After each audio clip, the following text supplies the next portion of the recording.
You wanted the best. You've got the best podcast. The hottest podcast in the world.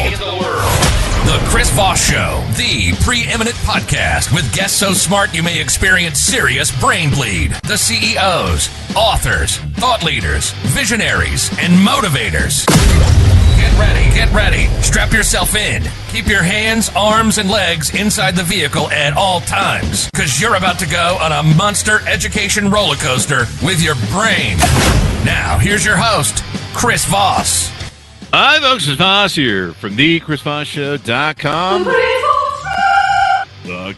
Welcome to the big show, my family and friends, because it's never official until the ballet lady sings, or as some people say, the fat lady sings.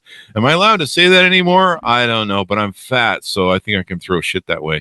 Welcome to the big show, my family and friends. As always, for 15 years, we've been bringing you the billionaires, the CEOs, the brilliant minds, the Pulitzer Prize winners, all of the astronauts, not all the astronauts, we just had one on the show. And all of the brilliant minds is what I intend to say. They share their stories of life, their journeys, their pathways, and they help share their stories with you so that you can make your life better. And so the beautiful part is when the world is burning and there's ugly news out there and darkness and everything else, the Chris Voss Show can be the light in the world. It's the lantern. I'll just steal right off the cover of my book for a plug. It's the beacon of hope, if you will. And we're going to be talking about beacons of leadership today with another gentleman's book as well. So as you guys all know, leadership is one of my favorite little subjects. Little subjects? What do you mean little? I don't know. It's part of my whole life. I've been running companies since damn 18. Anyway, guys, as always, share the light in the world, because that's what we do. We all need to be lifters. There's two things you do in the hardest of times. You either find a lifter or you be a lifter. And that's what we decided to do in 2020. Help lift others. So that's the guilt and shaming part of what we do to set up the plugs. Go refer the show to your friends at goodreads.com/Chris Voss. See what we do here? It's all just a spin to get to those I love plugs. the guilt and shaming thing. I like guilt and shaming. That's out of love. It's a love thing. Positively done. We're kind of like the moms of guilt and shaming podcast plugs. Go to linkedin.com/Chris Voss. Subscribe to the 130,000 group over there in the big LinkedIn newsletter. Go to youtube.com/Chris Voss and Chris Voss 1 on the tickety-talkety as well. And as you can tell, there's a guest. Wait, there's a guest, Chris? Yeah, there's always a guest, people. This is why we have people on. You've been putting up with me for 15 years. We're both sick of me. Like, we've just had enough of me. But we have an amazing gentleman on the show. He's the author of the newest book that just came out, August 24th, 2023, The Space for Leadership, Lessons for Who You Can Be, Regardless of Who You Were. You people know who you are. Jeff Giannakavo comes on the show with us. Did I get that right, Jeff? You're very close. You got like an 8.5 out of 10. Give me the 10. Give it to us one more time. Giannakavo. Yep. Giannakavo. There we go. Awesome That's right. sauce. So welcome to the show. Give us your .com so people can find you on the interwebs. Yeah, I mean, we're going to cover a lot of my journey. So I created a site, thejeffg.com. It's going to be one of those choose your own adventure type experiences, because you're going to connect with some things I say, not all things I say. And when you get to there, thejeffg.com, you'll be able to connect with what interests you the most. There you go. You're a consultant and business owner who understands most of what we lead with, navigates our day to a struggle that hides in plain sight, and all too often those who hide their struggles even deeper. Jeff was one of those leaders who was going through that. He overcoming the traumas of violent sexual abuse as a child. In the last 5 years, Jeff has undertaken a tremendous amount of work and understanding to address these traumas and turn them into a transformative experience for himself and those around him. Today, he seeks to create an impact for others with his transformative book, specifically for organizations, leaders that are dealing with teams who are in need of healing and the conflicts that arise when the needs of work, home, and personal greatness come crashing into each other. In his latest book, The Space for Leadership, he digs deep in his personal life story to translate his trauma turned into transformation for others to model and lead, with an eye on creating space for all those around him to find new levels of greatness, healing, and success. Well, welcome to the show again, Jeff. That's an amazing story you have there that we can build on. So give us a 30,000 overview of what's inside of The Space for Leadership. You know, I want to start off by saying you shared it, the context of my book. It's about my past, about my history as a child. dealing with sexual abuse from a friend of our, a family friend of the family that my family was connected to and the community we lived in. The 30,000 foot view is I want to be the example for people that need to heal, that got tremendous hurt, this tremendous hole in their chest. Mm-hmm. And I think I know one of my gifts is to stand in the gap, stand in the gap in a place of need for others, lift others up. As you said, as we got into the show, right? Like do some things that help others out in this world. And for me, that gift is standing in the gap. And there's a lot of men that have dealt with that kind of abuse, this kind of abuse. There's a lot of women more so. I don't expect everybody to be able to be in a moment like I am with you right now. And I appreciate you giving me this opportunity. And I don't want people to weigh whatever your past is, it is. Mm-hmm. But I want to be that example and show you are able to move past it on your own terms. There we go. This is the thing we always talk about on the Chris Voss Show. It's about sharing our stories, sharing our journeys, sharing, we all have different traumas that we go through in life or challenges that we go through in life. No one goes through life that isn't struck by something. And so by sharing how we go through that journey, how we survived it, how we overcame it, how we got to the other side are so important, because they're, we always say on the show, I think it's basically a quote of mine, basically stories are the owner's manual to life. And that's how we learn from each other, because the Postal Service hasn't delivered my manual yet. Have you gotten your manual yet for being a human being? Absolutely not. And that's why we have to write books to make those manuals. Yeah. Just like yours. So tell us a little bit more about your journey. How did you start your companies? And what do you do at your companies? I met your thejeffg.com. Tell us about some of the work that you do there. Do you do coaching as well? And it looks like you do some speaking. Yeah. I mean, I've I guess for me as an entrepreneur, I'm a consultant in one word, because the businesses that I have, I'm blessed to have built great teams, and I don't need to be in the business each day. I get to work on the businesses. And so those businesses I have a really great retail mattress store in Lancaster, Pennsylvania called Gardner's Mattress and More. Oh. We're a 14-time winner. We're real proud of the work we're doing there, because in the modern time we're in now, you can use this device in your pocket, order something up that I sell in that business, and it arrives at your front door. And there's a lot of slick marketing behind it, but that business is all about the customer experience. So if you don't sleep well, you don't live well. That's for sure. 100%. Yep. 100%. Sleep is life. It is. There are so many things that sleep can do, that great sleep can do for us. And, unfortunately our society doesn't put a lot of value on it. Think of all the health gurus that are out there, all the fitness gurus that are out there. Who are the true sleep gurus that have tens of millions of followers on social media? They don't exist. I think I should be a sleep guru, because I really love it, but I'm not coaching anybody on it, but I probably could. Yep. People call me up and be like, "Hey, I need to sleep more." I'm like, "Well, do it, damn it. No, leave me alone. I got to go back to sleep." Yep. Yeah. So, I mean, like we believe in it. You asked about authorship. Like Space for Leadership's like my first book, like a book you can go buy on Amazon as a consumer of books and a reader of books. But like Sleep Better is a book. This is a great little tip for people in businesses. We can talk about my story, but this little tactical chunk, having a book, a little short book as a lead generation tool. If you took my business away, if it burned down, if Lancaster, Pennsylvania ceased to exist and I had to move to Lancaster, California, I'd take this book with me and start anew. That and my customer list. I'd have two things. Having those tools are so important, because once you have those tools, it's the old teach a man to fish sort of analogy. Let's talk about your story, if you want to delve into that a little bit deeper. Tell us about your journey and what got you here. Yeah. So, business owner, typical kid, right? Like had a grass cutting business and sold that to buy my first car. Oh, wow. Worked in diners. Yeah, it was pretty neat. We lived in a development. I kind of sold it off in 3 phases and That's made pretty some awesome. money. Made some money on the back end, kept 10%. I didn't ever have that big picture when I was mowing lawns. I was just like, $5 and I'll see you next week.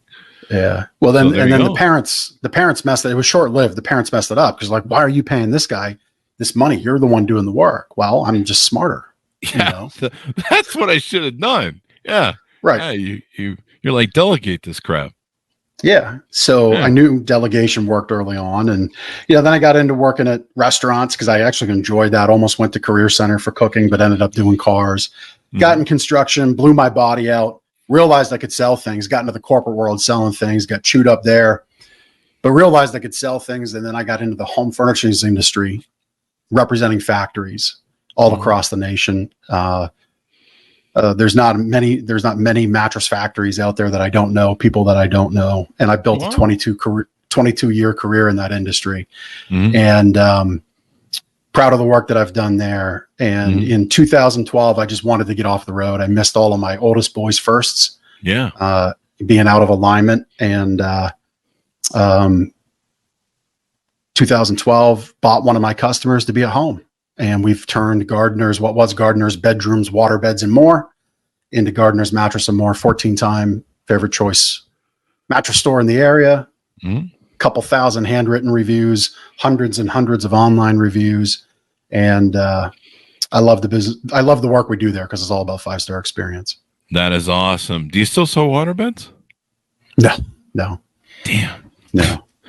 I used to love waterbeds when I was in my 20s, man. It was so great.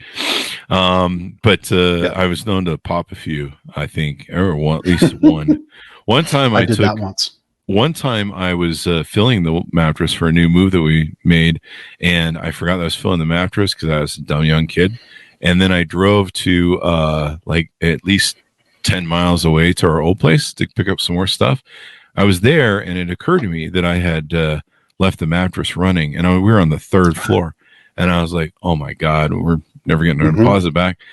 So I raced back to the place, and I came in, and it was a giant balloon. Hadn't started leaking yet, but it was probably, God knows how close to popping. It was highly pressurized. It was highly pressurized. Man, I got that thing unhooked and started draining it and checking around, and man, that it just would have been so bad because there was like 3 floors, 2 floors below us. And I'm pretty sure, I don't know, they evict you for stuff like that? Probably. I don't know. They would send me a bill, I'm sure. But mattresses are so important. I mean, so you basically do a business lying on your back. It's one of those kind of businesses, huh? Oh, I've got all the good puns, man. When I go to like new events and I meet new people, it's like, I'm Jeff. I do business in your bedroom. One of the oldest careers in the that's humanity. Right. Yeah, there you go. That's right. There you go. I get to say we don't one night stand our customers. 5-star experience is important, right? You're in the business of giving people tools to be in the business in their home or something. I don't know. That's right. There you go. That's right. So the title of your book is called "The Space for Leadership." What propagates that? What does the space for leadership mean? Yeah. So, and thank you for asking that. It's my job as host, Jeff. I'm kind of right. No, but you can stall with that if you want. Some people do. No. It's no stalling. But no. So my book is really, it's all about my story, right? Yeah. And I said I have a great team, and I didn't just snap my fingers and make that team. A lot of hard lessons along the way, hard fought lessons along the way, painful lessons because I was a terrible leader. Like I said, I had this big wound, this gaping hole in my chest from my dealing from what happened as a child. Yeah. And, it just was everything was an internal fight. Certain aspects of my day still are today. Because this is not, you don't just get to pack that away and forget about it. Right. Like one of the things I talk about in the book is it's one of the chapters. It's called The Way of the Suitcase. And whatever is in your heart, whatever is wounded in there, I would challenge people to think about it like this suitcase, right? Some days it's a nice little clutch, right? Little clutch purse, easy to carry around. Maybe it's a little bigger fanny pack. Maybe it's over your shoulder. Maybe it's one of those handy dandy suitcases on 4 wheels that spins around like crazy. Other days, it's a mean old nasty stinky rucksack that explodes out. Wow. And sounds like my waterbed. Yeah, exactly. Yeah. Great visual, right? Like some days what's deep inside just explodes out. Yeah. We don't talk about why. Well, it depends on if it's been Taco Bell night the night before or not on Fridays. Right. So there's that. Yeah, there's that happens. Yes. Yeah, those yes. are the worst explosions. But That's right. were you having? So how were you reacting? Give us a visualization with it. Some people, they react very poorly to being gaslit. They don't like to be lied, trifle with, or screwed with. They usually they overreact. Some people lash out at people. How were you performing that made you a bad leader? So we get a visual on what that looks like. Yeah. So great segue into another one of the chapters called "New Cuts Do Not Equal Old Scars." Oh, I like that. Yeah. So the visual is Labor Day Monday. We're done closing the store. I believe, I want to say this was 2015 or 16. Mm-hmm. I fly out of the parking lot at 65 miles an hour, Tokyo Drift style. Wow. And the conflict was, I was as a leader, I was putting upon the team at the time. We were in expansion mode. I was looking to groom future managers, future leaders. Those team members, as amazing as they are and weren't those people. It's not what they wanted. Wow. I wanted to push it on them. Mm-hmm. And so, without getting into all the details, because it's really immaterial, there was just conflict between my expectation, my business partner, what we had agreed on that I was kind of forcing on everybody, and then the team. And it just blew up. And I stormed out after a great day. I ruined the day and fly out of the parking lot. I could have killed myself. I could have killed somebody else. Mm-hmm. And it was that new cut ripping open that old scar, that old feeling of your words don't meet your actions. Ah. And for me, that's a big trigger point. I have to watch it. I really, really do. Your words don't meet your actions. That's important. So let me ask you this: with your childhood trauma, when did you come out about it? When did you finally start talking to people about it? Because a lot of people, and especially men, hold it down inside forever. Because for men, it's probably even more shameful. I shouldn't do an equate. It's not a competition.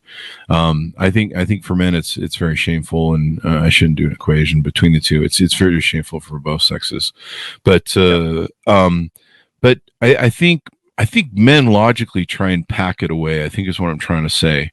We try and give it a logic and reason spin, and we don't. And we bury the emotional damage deep down. So I think that's what I'm trying to say. So when did you finally come out and talk about it?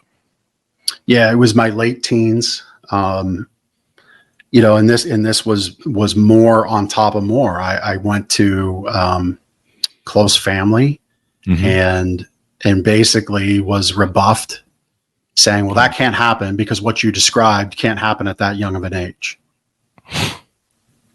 That's wild. And yeah, and listen, I don't know being able to deal with it.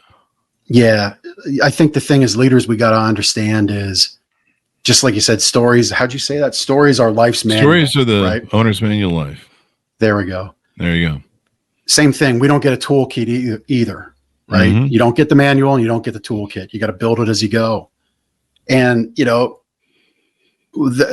with this kind of trauma that I've dealt with, that I shared, that's some like heavy, high test, high skill tools. It ain't just a hammer and a Phillips screwdriver.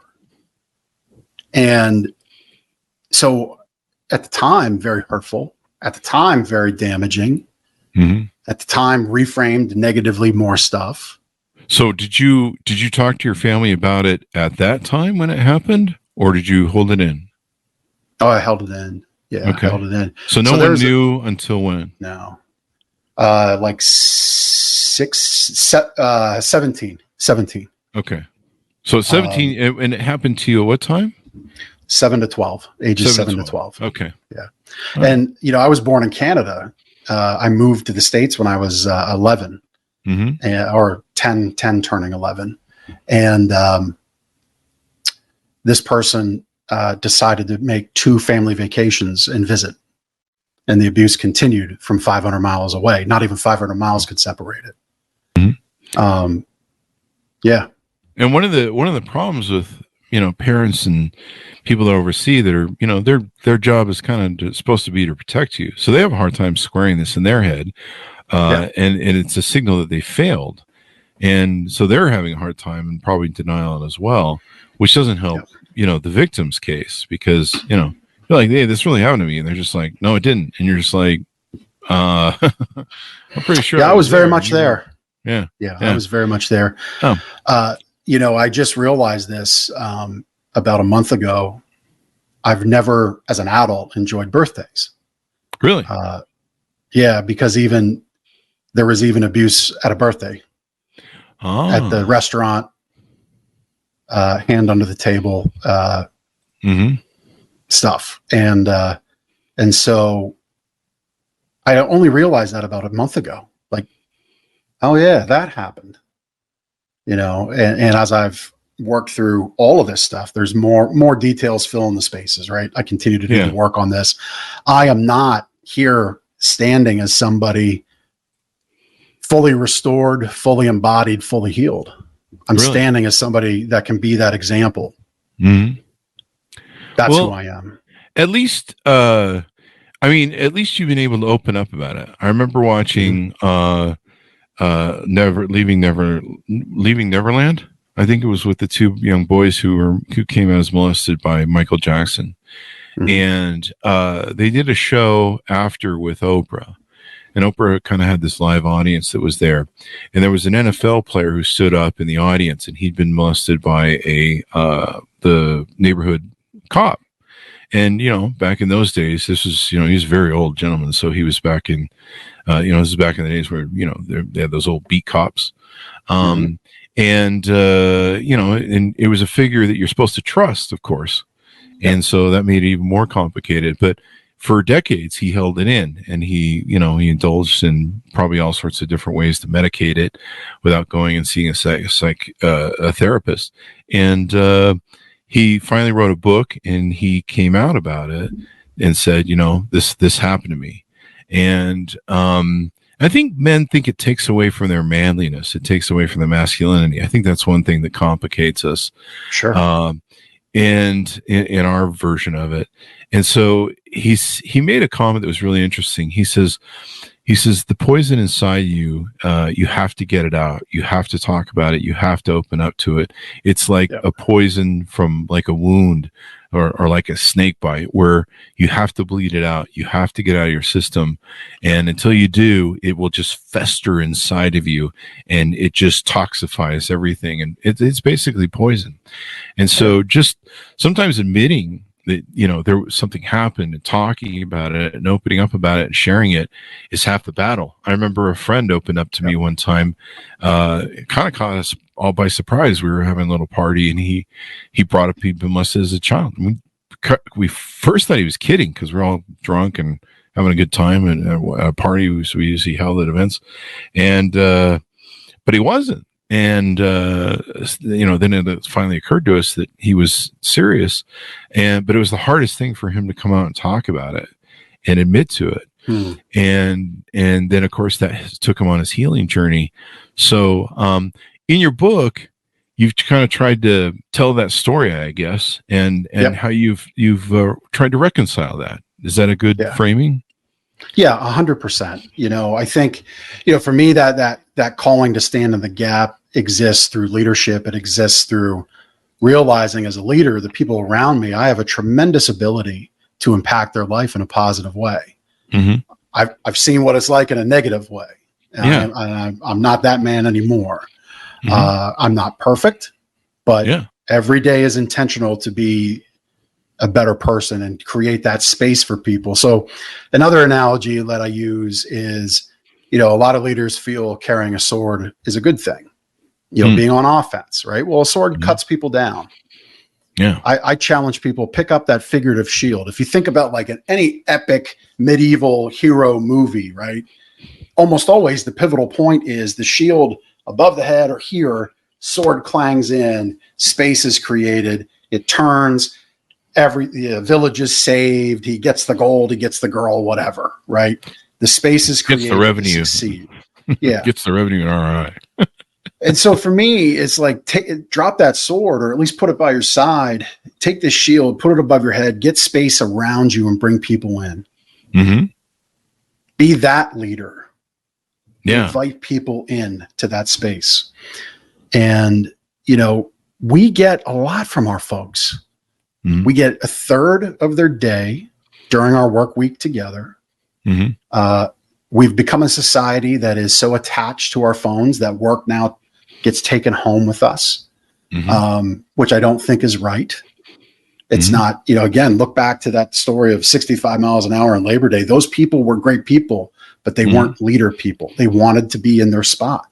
Yeah. I was trying to mold something that just wasn't there. And that's why that conflict arose. But we need to be leaders that understand we got humans around us. If you just want robots, guess what? You're in a fantastic time for that, because they're coming, right? They are coming. Yeah. Now, what is this what is this 8-hour thing you're talking about? We chain people to the wall here and they never leave. What's this 8-hour thing you're talking about? Including me. I'm chained to this desk. I can't get up right now. I'm winking right now. SOS. Yeah. So there you go. The subtitle of the book, Lessons for Who You Can Be, Regardless of Who You Were. Frame us out a little bit about that, because you talk about building bridges and going from pain to strength, and from adversity to empowerment. Tell us about making that bridge, that gap, or standing in the gap, as you like to call it. Yeah. It really comes down to, I saw myself as somebody not worthy. I saw myself as someone that's always going to have people letting them down. There was a point, Chris, my family, my abuser's family, was gathered at, as my memory best serves me, it was like a Christmas time thing. And we're all in the living room hanging out. And this guy is just kind of nudging his daughter, bothering her. And his wife says, "Is he molesting you?" I mean, does that just come right out while everyone's around? Exactly. Or is this privately? No, it's out loud. He says that about the daughter. Sorry. The wife says that to her daughter. Serious. Like, just everyone's sitting around like Thanksgiving dinner sort of thing. And everyone's 100%. around. Just hanging around in the living room. Wow. And at that moment in time, there was such a tremendous weight lifted off of me. Oh. Because I'm like, this is it. He's found out. This is it. Somebody, please. Yes, this is happening. Nothing was said. It just went over like a lead balloon, or it just came off as a... It was said and it floated into the ether. I wonder if it was... women have a way of... They know things, and they have a way of jabbing at something. Do you think she was probably in the know? Yes. Was 100%. Interesting. Wow. 100%. And do you think she had any suspicion about you? I can't see how she wouldn't. Wow. Have you ever talked to these people, either of these people, about them and confronted them? Interesting question. So we moved away. There were a couple other instances shortly after we moved here to the States, but then they fizzled out and were no longer in our lives at all. Interestingly enough, and I don't know, I'm getting goosebumps right now, because I was about to say I don't know why she showed up, but my abuser's wife just popped out of seemingly nowhere at my grandmother's funeral back in, I guess that was April of this year. Really? Yes. Did she see you? I don't know. I don't know. Like she said hello to my mom, and I was seated a couple, it was a funeral in the back, the gathering and meal after the services was in the basement of the church. And, I was kind of seated against the wall, and my mom was a couple seats down. And then this lady was on the other side of my mom. And, so I just said, I got some goosebumps. I was going to express, I don't know why. No, I know why. Because this was a test. This was a test to see how I'd respond. and I let it roll off my back. Because to respond in any other way would be just an emotional drain that I didn't need. Yeah. I'm over it. Like at this point, the book, at this point, my book is already in draft status at that point. Mm-hmm. Did you name names in the book by chance? I don't. Kind of curious. Yeah, I don't. Huh. You know, he's long since passed away. I know that. He did go to prison. So he was convicted of it then. Mm-hmm. Yeah. Wow. But there's a tragic path in that. Another young boy committed suicide. Oh, Jesus. Yeah. And you know, I say my. So she knew then. The wife knew. She wouldn't have known when he went to prison. Yeah. Yeah. Because there was a son. Mm-hmm. They had an adopted son. All the children were actually adopted. This all plays out like a typical pedophile checklist. Yeah, I've seen this in Utah. I've seen this in Utah where they adopt children. Yeah, like the basement had Nintendo, which in the early mid late 80s was like the thing. Yeah. Computers. And so like even today was a day. Today was a day where sitting at my computer desk was just difficult. Because it was all in front of a screen. Have you sought therapy about this? Have you gone to a therapist? I have, but I never shared it with a therapist. Okay. Yeah. I highly recommend therapy for you. Mm-hmm. Yeah. Most everybody that goes through this needs to go to therapy. I should know. This is one of those things that trauma and I don't think there's a few other people that can understand it. I mean, you can write about your book and it's great that you own it and that you share it, because those people out there, you know, like that young person who committed suicide and other people who are struggling with this, you're probably going to save some lives. And they're going to see how you went through it and stuff. But it's so important, especially if it's, you know, as you said at the beginning of the show, it's still there with you and you're still wrestling with it a little bit, maybe. Is that the right? Yeah. Is that right perception? Sure. Yeah, sure. And you know, I kind of view that as, I don't know if it's fair to say a healthy acceptance of it, because I just acknowledge it. Like I used to push through. Yeah. And then I would push through that negative feeling, that negative interaction. And then it would just be miserable at the end of the day, which carries over into the next day and the next day. And then, but now I just don't have to do that. Now I could just say, you know what? For some reason, deep in the psyche, deep in the subconscious, it's popped up. We're just not going to go flick that nerve. Yeah. Just what it is. Yeah. I mean, that's the one thing about being a man. We can use that logic and reason to manage. We can use stoicism and stuff to manage our emotions, and we don't have to react to them because we don't have to live in them. But it's still one of those things. You want my version of the manly way to talk about emotions and feelings? Sure. Yeah, I'd love to hear it. Organize and stack.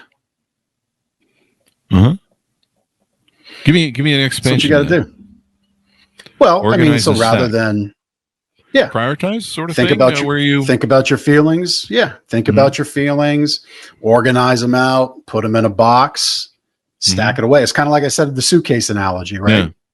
That's like, the beauty of being a man. We can think of things in boxes. We can pick one up and look at it and play with it, and then we can put it back down, and we can do this where, you know, women have to think about everything all at once. But there's a reason why we're built that way. Yeah. It's a feature, not a bug, for both sexes. So it's interesting in how you go through this, but this is important that you talk about it. You share your message because, you know, I've told this story a million times on the Chris Voss show, so people don't ride with me on this one, but I'll make it quick. You know, years ago, I lost my dog into a seizure one night, and it was over in half an hour. And so we went from being a perfect little family that I thought would live forever, and, you know, I don't have any kids. I can't afford all the divorces. And so I'm still saving up for my first divorce. I'm at $5 million, but I think I need another double that. And then I'm going to get married and divorced really quick so I can catch up to everybody. I need like about 3 divorces, and I'll just do it in a week in Vegas. But still saving up for that. And so it hit me like a ton of bricks. It hit me harder. It was a punch in the gut. So I put down half a bottle of vodka and bled out everything I was feeling onto a Facebook post. And I was fairly private at that time. I mean, I was a social media rock star, and all this Forbes stuff and all this crap, and having all these followers on Twitter and social media. And I thought, oh man, I don't want to talk about this. And so I kept drinking. I think I was drinking to make sure I didn't wake up the next morning. And I sat there for half an hour about pushing that button. And I'm like, this is way too personal. This is way too much I'm sharing. I don't want to do this. No one cares. No one gives a shit. It's just me being selfish and bleeding out and talking about my thing. So somewhere after a liter of vodka, I don't think I did a full liter, but I was close. And I just didn't give a shit anymore. And I think I kind of felt like it was a suicide note at that point. And I'm just like, fuck it. I'm going to send it. And hopefully I just won't wake up tomorrow, which is weird because I had another dog that needed me in their life. And so I crashed and went to bed. And it really changed my outlook on telling stories and sharing our stories and being honest and open and authentic. Yep. And I was shocked at the people who it touched, it moved, sharing my story, my pain, my struggle, like you have in your book, made it so other people could talk about their pain and struggle of loss. Yep. And so I had these people writing me, and they're like, yeah, I never realized that I didn't get closure with my dad or my dogs. And I read your post, and it helped open me up. I cried, all day long. And we've actually saved a lot of dogs' lives too, as well, from what we learned from some of their journeys with their dogs. So sharing our stories, it helps people. I mean, there's been 2 people in my social media feed that wrote to me and said, you saved my life today. I was going to kill myself because I was awesome, in whatever sort of mess I was in, and whatever sort of inspiration you put out in the ether. And it wasn't like we were like, hey, we should put out some stuff today to save people's lives. We were just putting out positive things on social media. We touch somebody. And so you just never know. And a lot of times you're never going to know. I've had people come up to me years later and go, hey, remember that post you made years ago? Yeah, that changed my day and my life. And I couldn't really talk to you about it then, but thank you. And so that's what you're going to do with your book and sharing your story. Yep. And the reason I bring that up is because all of us need to address our traumas and reconcile them. Reconciling is so important, especially I think for women, because they're so based in the emotional damage of it. As men, we can pack it away and box it away, but you need to see a psychiatrist. Not you. I'm just saying everyone who has trauma. Sure. You need to see a psychiatrist, especially sexual trauma. You need to work through it with a psychiatrist, talk openly with them about it. One of the challenges you have is like what you had when you were 17 is your family's not built to handle it. I mean, you have to be honest with them, but they're not built to handle it. They don't know what to do. It's, it's a failure on their part. They see it as, they want to be in denial about it. And a psychotherapist can help you work through it, because you've got to unbundle so much stuff, and the damage is pretty extensive through all of your life. It weaves through everything, especially from a man's point of view, in his masculinity and being a provider or protector. Usually trauma puts us in our emotional state rather than our masculine state. It puts us more in a feminine state. And so we find that we react more to gaslighting, and we don't react well. There's a lot of toxicity that can go on to how we react to other people or deal with other things. But I'm glad you found the way to go from those pain to strengths and building adversity to empowerment, because that's the journey of life. And what we go through. What are some other lessons we haven't touched on that are in your book, or what you want to lead into? Well, you shared the word reconcile, and again, I got goosebumps from it. And this I'm going to preface this statement because I've also come to accept and understand that just because I'm here sharing my story, that might put more pressure on somebody having a similar journey. because they're just not that person. You said we're not measuring things here. It's not a contest. I again want to say that. It's not a competition. If you've got this hole in your chest, it's not any smaller because you were a straight A student and that one time got a B and your parents really came down on you and it just like messed with your head. I'm not here to say that's any worse, better, or anything. I'm here to say it's what it is and you have it and you can work forward from it. That's all. So on the topic. And that's the big message. You can survive. It gets better. I mean, I think I keep coming back and thinking about that gentleman who, your victimizer, the gentleman killed himself. This is the point, is getting people to survive. There is a way to get from that adversity to empowerment. Yeah. And so on that note, you shared that word reconciliation and Sean's suicide that happened at 15 for him.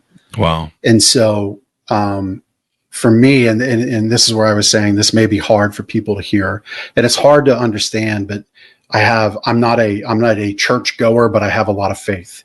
And I do believe, one of my coaches said, God will do no harm. And that's a really hard statement to reconcile when you look at a kid with cancer. Yeah. A kid, local to me, a kid somehow got a hold of a handgun, and I'm a hunter, I'm a gun owner, but got a hold of a handgun in a camp trailer, camping on the weekend, and killed, and it subsequently died. Picked it up and shot themselves. So that's terrible. And when you hear somebody say, God will do no harm, how do you possibly reconcile that? Well, I'll give it through this lens. I believe, as somebody with the gift to stand in the gap and be the example, I believe that this evil was directed to me because I could carry it. I wouldn't be another life that ended far, far too soon. I wouldn't be the person to carry that evil forward. And that's what I believe. And that's where my strength comes from. And again, that for somebody with an exact same journey, that may be very hard to hear. I am not going to push it upon you. I'm just going to share that is my belief. But when you talk about reconciliation, I have faith that what you shared, because it's already happened. When you're vulnerable, like your post when your dog passed away, and I'm sorry you lost a dog. It's just the worst when it happens. It is, because I've lost some, and I have the most heartbreaking example was when we fostered one. If we have time, I can share it. But please do. I get it. Okay, well, I'll do that next. But I kind of lost my train of thought there. But my belief is that I'm the person that can stand in this gap and discuss this and bring it forward, because people will. That's where it was. People will connect like they did with you, with your dog. And it's already happened. It's already helped people. They've already messaged me privately. I've been at events where I talk about this, and they come up to me at the side, and we share that bond. And I'm sorry. I always say I am sorry we share that bond, because that's the only thing that I could apologize at that moment for. I can't apologize for what happened because I wasn't the person who did it. Yeah. But I can be empathetic and apologetic that we share that bond. And that's why, this is why I feel it's so important. And I think through in the lens of leadership, why it dovetails into leadership is because where else are your humans going where they can connect with people so deeply for so much time? And I get, we got businesses. I get you probably signed up to make money. You bought a business to turn a profit. I'm that guy too. What? There's a profit in this? Right. I just was doing them all for charity since 18. Right. 27 companies. Yeah, just charity. That can all exist, and the human element can exist too. Like, I refuse to believe that a leader doesn't have 15 minutes to a half hour a week to connect on a human level with people. It just like that's really, I think, what you've talked about and written in about your book boils down, bringing things down to that human level, that we're all human beings, that we all have traumas, that we all have challenges. Some people maybe don't have quite traumas, but they have challenges. I think Whether you believe in that higher power that you referenced, I'm an atheist, so I might find that the original premise is faulty on its front. So, but it's important that people believe what they want to believe to get through this life. And I believe, whatever somebody else wants to believe is fine. Everyone's got a log they need to hold on to through this crazy thing they call life and what happens between birth and death. But, that being said, I'm stalling because I lost my thought in the segue. I am not going to find my way back to it. So I'm just going to punt back to you on that. But I think people know wherever I was going. Just finish it for me in your head. Yeah. Well, that's my new podcast. Just finish my segues in your head. Love it. We're going to pause, give some space. Let you all finish Chris's thought. Just gonna have a moment of silence. Chris's fucking brain damage.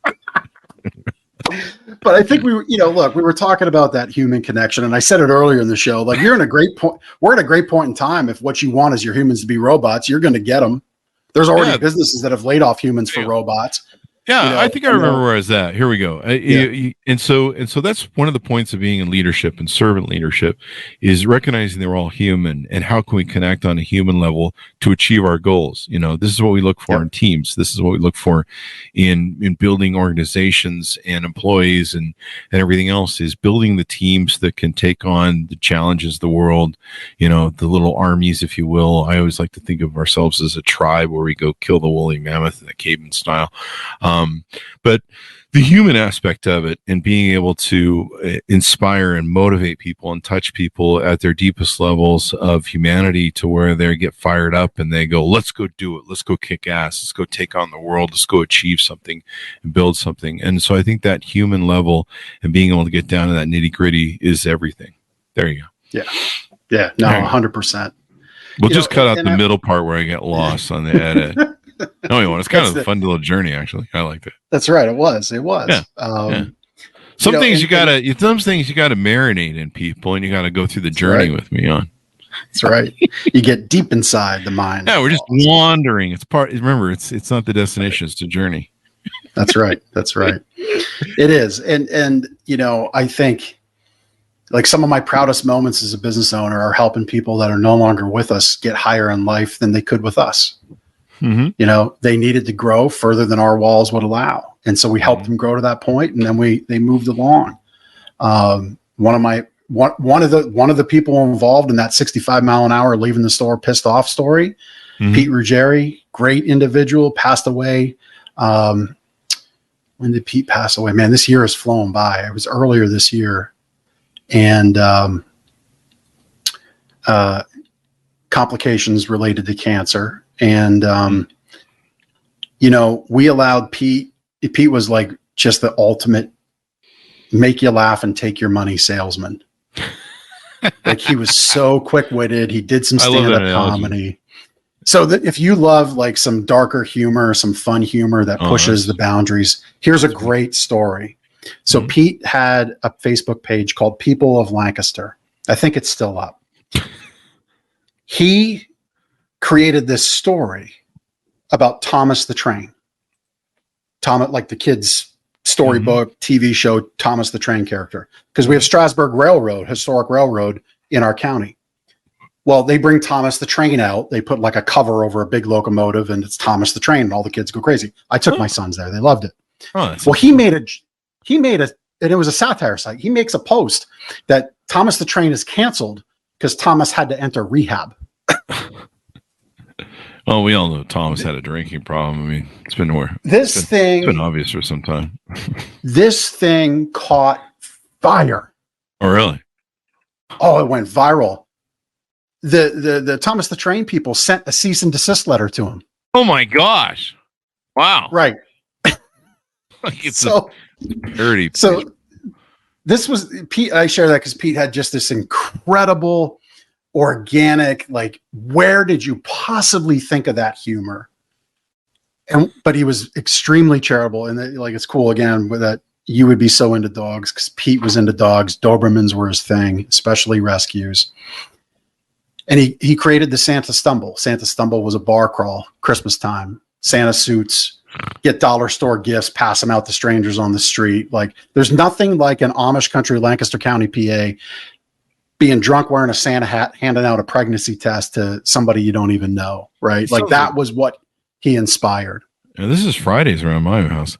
This sounds like the scene from Bad Santa, the movie, one of my favorite movies of all time. It was. Yeah. But and I share all this because we allowed that to foster on our time. I didn't crack down on him. Like, Pete, come on. Like, you got to watch my sales training videos again. You gotta go push the vacuum again. You got to mail out 5 more thank you cards. We did all that. Mm-hmm. We got our time, but we allowed him to have that time, and we deposited back into the community. And Santa Stumble, all those proceeds, which is north of $300,000 over the years, as I understand it, went to our local canine and horse-mounted police division that ran all on donation. Oh, that's awesome. Yeah. That's awesome. So that's the human element I'm talking about as a leader. Mm-hmm. And guess where people came to get tickets for Santa Stumble when it became something major? Yeah. Uh-huh. Yeah. There you go. We were the official mattress sponsor of Santa Stumble. Did you ever get a C&D from the old Thomas the Train people? Yeah. I think they actually did send it to the store. I think. Either way, that's the human element I'm talking about. That's one example of so many that are out there for you. And these, this is another example in real life. This is happening in my circle right now.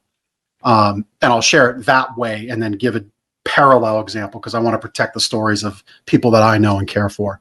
You could very well have a VP in your company, stellar family, American dream, big house, white picket fence, 2 dogs, and you don't know that guy might be realizing his daughter is now hooked on drugs.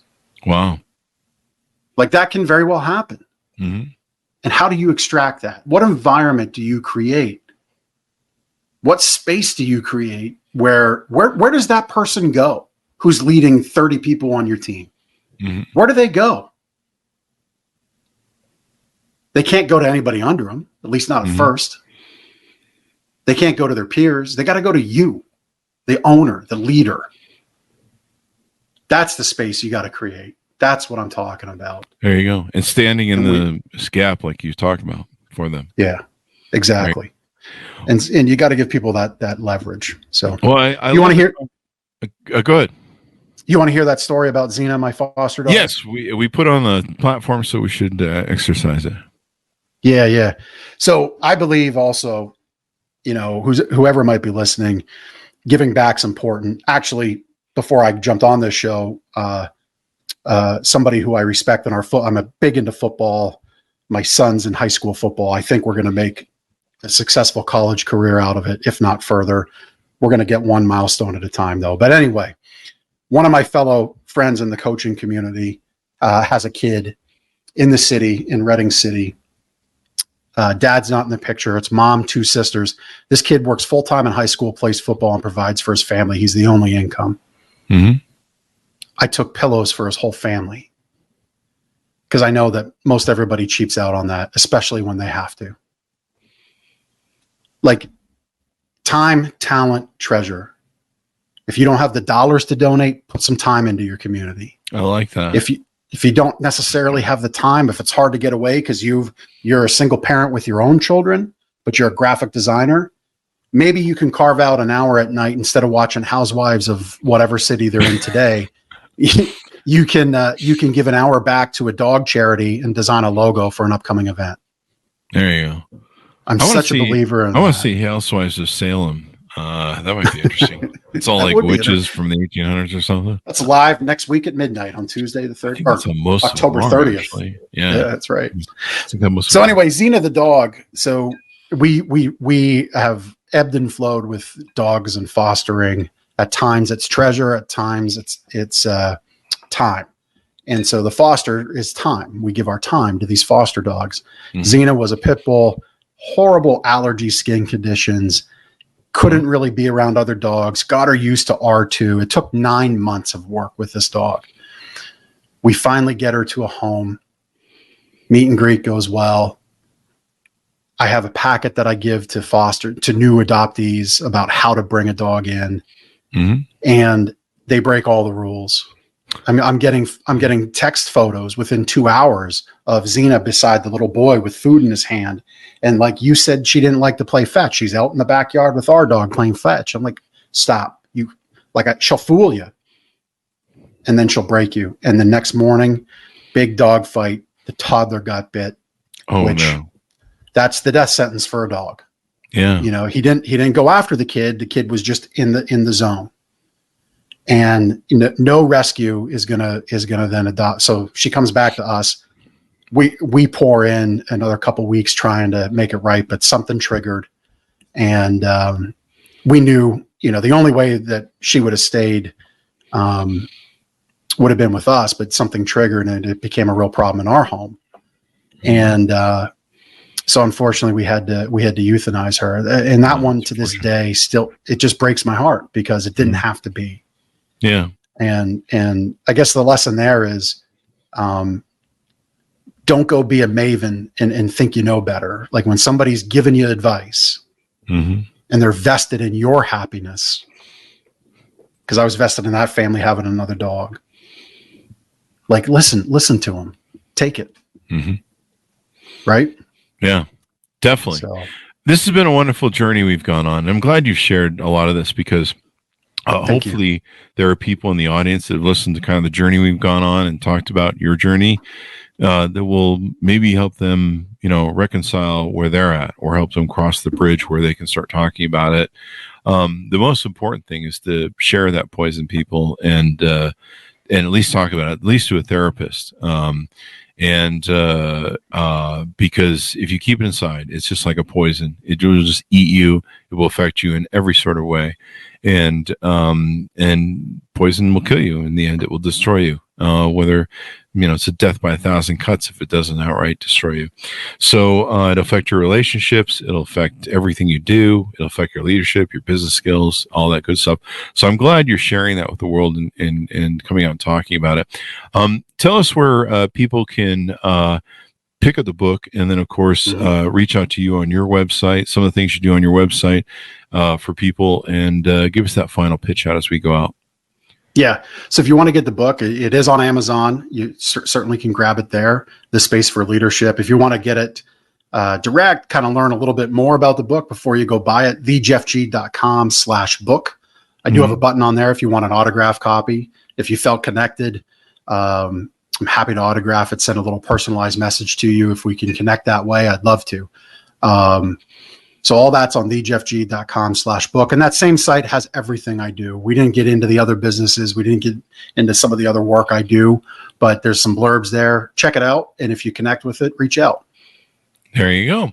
Check it out, folks, and pick up the book wherever fine books are sold. The Space for Leadership, Lessons for Who You Can Be, regardless of who you were. These are the journeys. These are the stories that are the owner's manual to life and how we learn from each other. And if you know somebody who might need some help, pass the book along to them as well. Thank you very much, Jeff, for coming on the show. We really appreciate it. You're welcome. There you go. Thanks to our audience for tuning in. Go to goodreads.com/Chris Voss, LinkedIn.com/Chris Voss, YouTube.com/Chris Voss, and Chris Voss 1 on the Tickety Talkety. Thanks for tuning in. Be good to each other. Stay safe, and we'll see you guys next time.